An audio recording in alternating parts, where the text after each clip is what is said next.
এই আমটা এত চোঁচ, ও মা কি সুন্দর। নমস্কার, welcome back to a new blog. কেমন আছেন সবাই? আজকে এখন বাজছে সন্ধে 8:30। আমরা সবাই ডিনার করে নিয়েছি।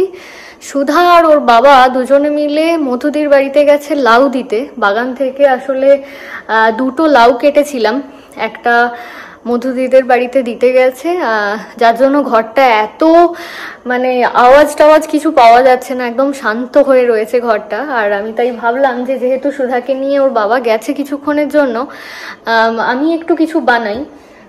তো এই দেখুন, গ্রাইন্ড করব বলে আম খানিকটা ছাড়িয়ে এর মধ্যে ভরে নিয়েছি। এবার একটু গ্রাইন্ড করব। আসলে বানাবো আজকে আম দই, আর একটু এই যে ছানা বানিয়ে রেখেছি, এই ছানাটা দিয়ে একটু বানাবো আসলে সন্দেশ।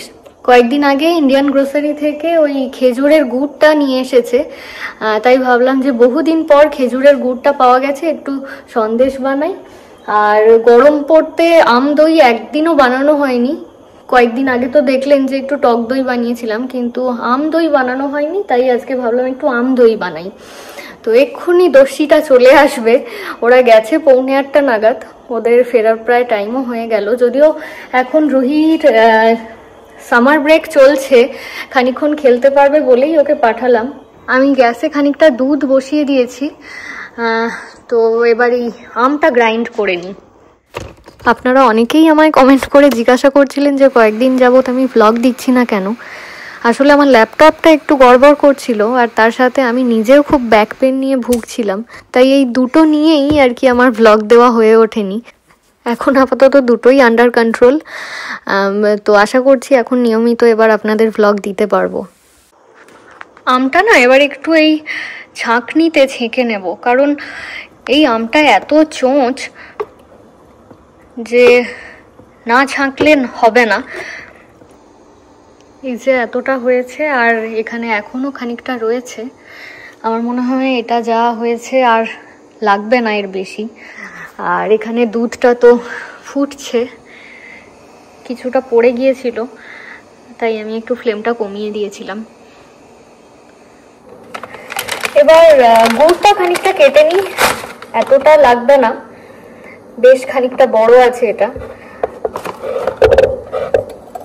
তো অর্ধেকটাও মনে হয় না লাগবে বলে। এটা ফ্রোজেন করে রাখতে হবে, তাহলে আরো কয়েকদিন বেশি থাকবে। এই যে প্যাকেটে লেখাই রয়েছে যে -18 ডিগ্রি সেলসিয়াসে এটা রাখতে হবে, নইলে বেশি দিন ভালো থাকবে না। তো এটা আমি এবার ডিপ ফ্রিজে রেখে দেবো। পাটালি খেজুর গুড়, যেহেতু প্যাকেটটা কেটে ফেলেছি, তাই একটা জিপ লকের মধ্যে রেখে দিচ্ছি। সুধা আসার আগেই শুরু করে দিচ্ছি, যদিও 9:05 হয়ে গেছে। আমি ফোন করছিলাম, জানি না কখন আসবে। ভাবছিলাম যে 9টার আগেই হয়তো চলে আসবে, কিন্তু এখনো তো দেখছি খেলছে, হয়তো নিয়ে আসতে পারছে না ওকে বাড়ি। তো আমি এতে সামান্য একটু ঘি দিয়ে দিচ্ছি, 5 ml মতো হবে, কি তারও কম।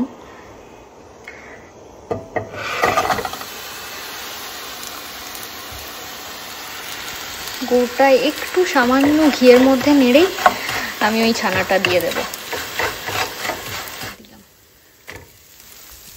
আমার মনে হয় ছানার তুলনায় গুড়টা এবার একটু বেশি হয়ে গেছে।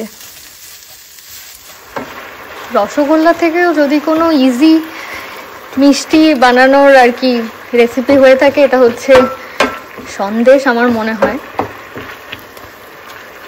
এই যে গুড়টা গলে গেছে, একটু জাস্ট শুকিয়ে যাবে, তখন আমি এটা তুলে নেব, কারণ বেশি শুকিয়ে গেলে আবার সন্দেশটা না ঝুরঝুরে হয়ে যায়। তো প্যারালালি এখানে দইয়ের জন্য দুধটাও ফুটছে। সুধার বাবা চলে এসেছে গ্যারেজ থেকে, আওয়াজ পাচ্ছে, গাড়ির হর্ন দিচ্ছে। তো এটা ফ্লেমটা একটু কমিয়ে দিয়ে যাই গ্যারেজে। সুধাকে নিয়ে আসতে পেরেছে, এটাই অনেক। তো শুধু খেলছিলে তুমি? কি নিয়ে এসছিস আন্টির বাড়ি থেকে? খুব খুশি? তুমি খুব খুশি?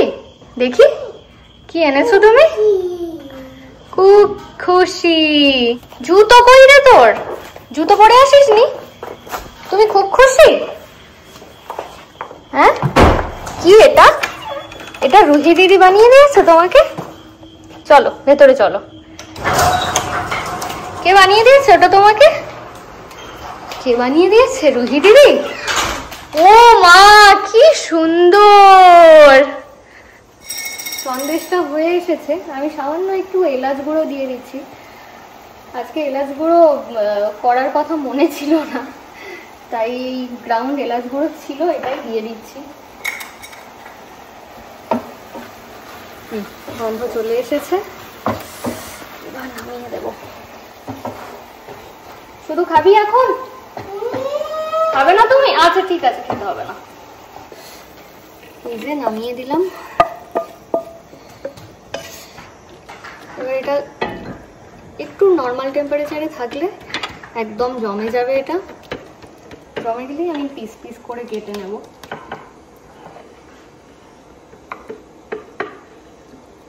তবে অন্যান্য দিনের থেকে আমার মনে হয় আজকে একটু গুড়টা বেশি হয়েছে। ঠিক আছে, মিষ্টিটা একটু বেশি হবে, আর কি করা যাবে। একটা জিনিস আজকে হয়ে গেল, এই গুড়ের সন্দেশ। এবার আম দইটা এখনো চলছে, এটা এখন মাঝপথে রয়েছে। দুধটা আরে একটু ফুটে কমবে, আর ঠান্ডাও করতে দিতে হবে, কারণ গরম দুধে তো আর দই বসাতে পারবো না।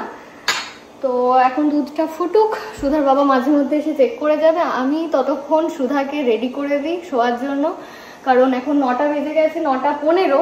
আর সুধা 9টা সাড়ে 9টার মধ্যে দুধ খেয়ে নেয়। তো এবার ওই মাঝে মধ্যে হুইসেল দেবে ও দুধ না পেলে। চলো শুধু এবার শুতে হবে দুধ খেয়ে। ইউ ওয়ান্ট দুধু? কি চাই বলো, কি চাই? দিতে হবে তো, বলতে হবে তো। চলো এবার দুধ খেয়ে ঘুমিয়ে পড়তে হবে শুধু, ঠিক আছে? দুধ খেয়ে ঘুমিয়ে পড়তে হবে। রেডি শুধু, রেডি। চলো। সুধা ওর খেলনা কিছুতেই ছাড়ছে না। এক হাতে ওটা নিয়েছে, এক হাতে দুধের বোতল। দিয়ে দিবি তো? না ওটা সাথে নিয়ে ঘুমোবি আজকে? এদিকে দুধটা বন্ধ করে দিয়েছি। এবার দুধটা একটু ঠান্ডা হতে সময় লাগবে। আর বেশ খানিকটা আমি চিনিও দিয়ে দিয়েছি, যাতে আম দইয়ের মিষ্টিটা ঠিকঠাক হয়। দুধটা ঠান্ডা হয়ে গেছে, আমি একটা কন্টেনারে ঢেলে নিয়েছি। এবার প্রথমে একটু আম মেশাবো, তারপর দই মেশাবো।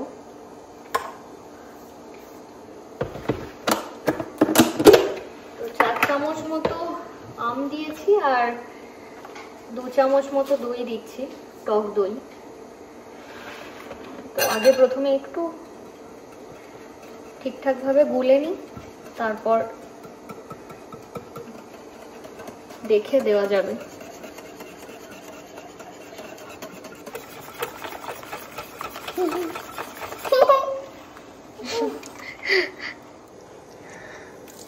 মাটির কন্টেনার নেই, পুরোনো কন্টেনারগুলো আর বসাচ্ছিও না, তাই এই কাঁচের কন্টেনারগুলোতেই বসাচ্ছি এখন। সম্ভবত দুটোয় ধরে যাবে। হ্যাঁ, একদম কানায় কানায় হয়েছে দুটো।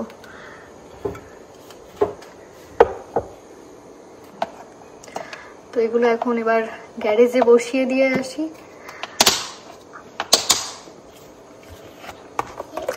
আর এখানে অনেকটা আম বেশি হয়েছে, এটা ভাবছি কালকে একটু আমসত্ত্ব বানিয়ে নেব। মাকে একবার জিজ্ঞাসা করে নেব কিভাবে কি বানাতে হয়।